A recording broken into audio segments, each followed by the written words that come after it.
Hello, my name is Lynn Gillespie, and I will be your guide to discover the 12 high-performance garden characteristics with weekly training videos. A high-performance garden is one of the most fun, productive, and organic gardening experiences you will ever have. A garden that is enjoyable, weed-free, productive, and so very easy to achieve.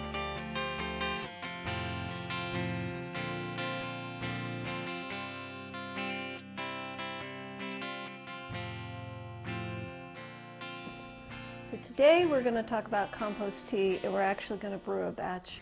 It's great to have compost tea around. If you have a plant that looks sick or a little weakly, you can give it some compost tea. We'll also water the garden with it about once a month. Compost tea is great because you can bubble out the microbes into the water, then water that onto your plants, and the microbes go right down into the root zone, and so they get right around the roots really quickly. The other thing that you can do with it is you can actually put it in a sprayer, and you can spray the leaves of your plants to help keep the bad fungi and the bad bacteria from attaching to the leaves. So there's a lot of good uses for compost tea. So I wanted to show you how to brew that so that you would have some right away if you needed any. You can make it with your worm castings that you buy, or compost that you buy, or compost that you make. So today we are going to use compost that we made. We keep a big mountain of compost all year round, so we always have access to it. Okay, so the parts that you need is you need a 5-gallon bucket. This is filled about 4 gallons of water. Usually the water at your house is chlorinated, and the chlorine will kill your microbes. So what you want to do is to bubble your water for about 2 hours to get the chlorine to evaporate out. What I have here is, this is a fish tank bubbler, and it's got 2 air outlets on it. And on those I have 2 air stones. And this whole setup cost me about 20 bucks. It's not expensive at all. So you're going to take your 2 air stones, you're going to drop them in the bottom, and I have to have a rock to keep them down, so I'm going to put the rock in here on the tubes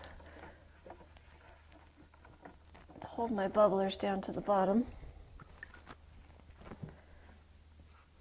Okay, then I'm going to take this, plug it into our electrical source,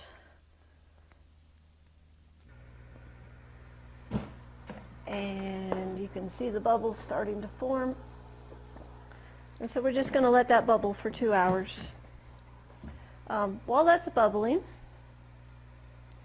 we are going to get our compost ready.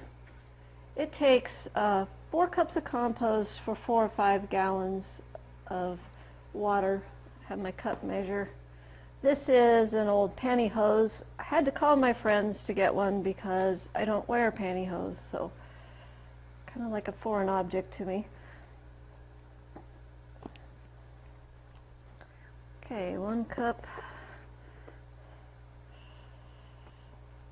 I figure if you can't do it in blue jeans, then it's probably not worth doing, so pantyhose are off the list.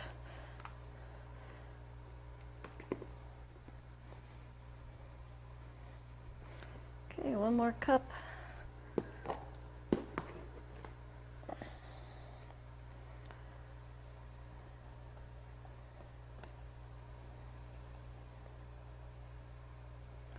And that is full.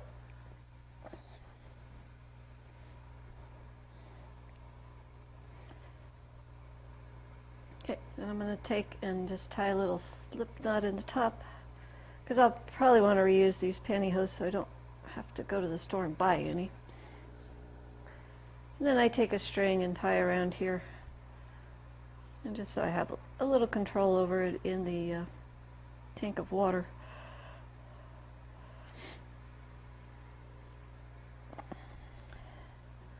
All farms have baling twine everywhere, and you use it for everything. So if you're wanting some baling twine, just go find a farmer and they will share with you. Okay, that is ready to go. When we come back in 2 hours.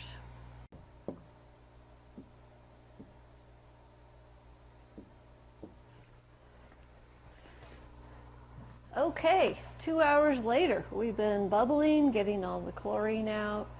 Now it's time to add our other ingredients.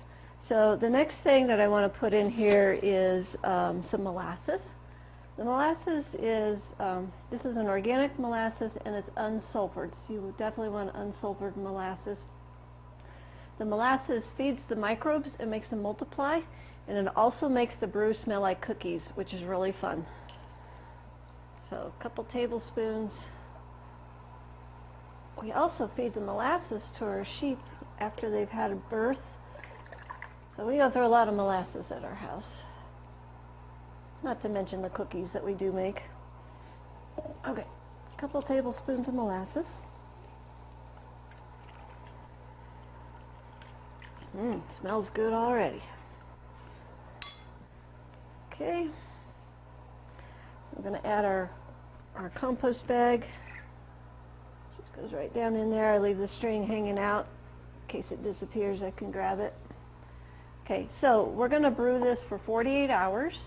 It needs to be at room temperature, and if there has been any worms in your compost, then you can expect some foaming from the worm protein. So sometimes this will get a head on it like this and run over on the floor, so that's why we're on the cement floor.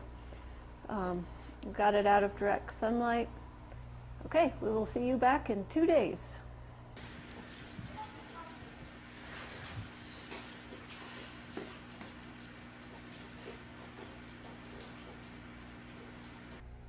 Okay, here we are, 48 hours later. We've brewed our tea, and now it's time to take it apart. First thing I want to do is to go ahead and unplug the bubbler. And I want to check the tea, make sure that it's fresh. Yeah, smells like cookies. If it smells bad, you don't want to use it. It's our tea bag. So all the microbes should be bubbled out of the compost, and they should now be in my brew here. Get my stones out. We'll be washing those later. Ooh, cold. And my brick. Okay, so now that we got our tea, we want to use this within 4 hours of taking the bubbler out, or we can leave the bubbler in for 3 days, but the sooner you use it, the better. So you want to put this in a plastic water can or a plastic sprayer if you're going to spray it on your plants. If you use anything with metal, you can get some reaction to the compost, so definitely stick with something plastic. Now you can use any amount on any plant at any time. If you put too much on, the microbes will just kind of die off and you'll get a balance of your microbes in your soil. I would recommend probably 1 cup of this brewed tea for each plant, like your tomato plant or your pepper plants if they're looking a little puny. Or we're going to put this on the lawn, and what we're going to do is we're going to use it straight. So we're going to put that in the water can, and we're going to pick a bad spot on the lawn and use this as a demonstration to show you that you can grow a great lawn without having to use any chemical fertilizers. So let's take our compost and we'll go out to the lawn. Okay, we are going to take our compost tea and put it out on this little plot on the lawn. You can see I flagged it so we can keep track of how this is growing. The noise in the background is my son's turkeys. He's got about 20 tom turkeys out here. They're a heritage breed, and they do like to chatter.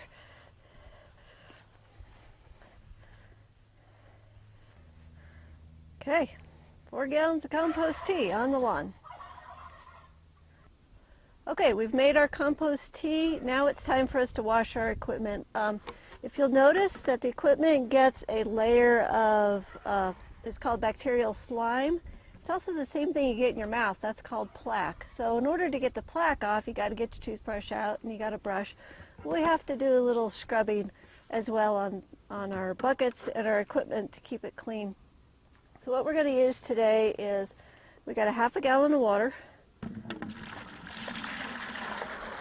and we have 1/2 cup of baking soda, which you could use on your toothbrush if you wanted. This is our little rock that holds down the air stones. Give it a little scrub.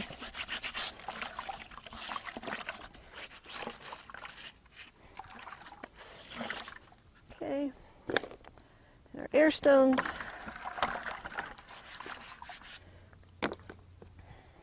Okay, we're going to take the material from our pantyhose, leftover compost, and we're just going to put it on the lawn. It'll just turn into nice earth. Okay, I'm going to flip this inside out and then get it rinsed out, and then we'll be able to use the pantyhose again, so good recycling.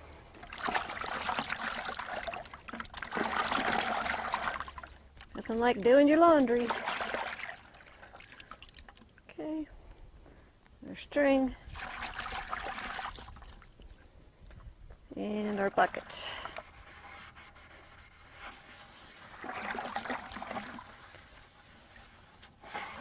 Okay, that's looking pretty good. I'm going to go ahead and run this rinse water through my water can too.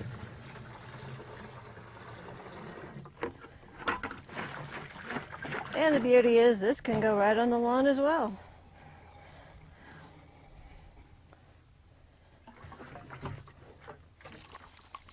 A little bit chunky. Okay, got my garden hose here.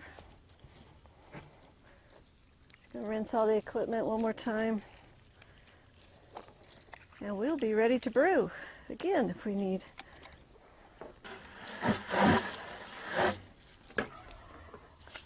Okay, there we are. Nice and clean.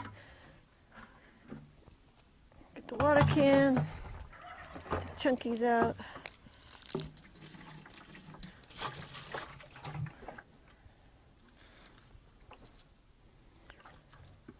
Okay, and then I just store all my equipment in my bucket. So the next time I'm ready to go, it's all right there.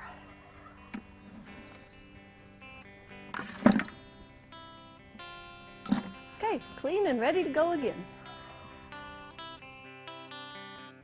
Want access to more videos like this?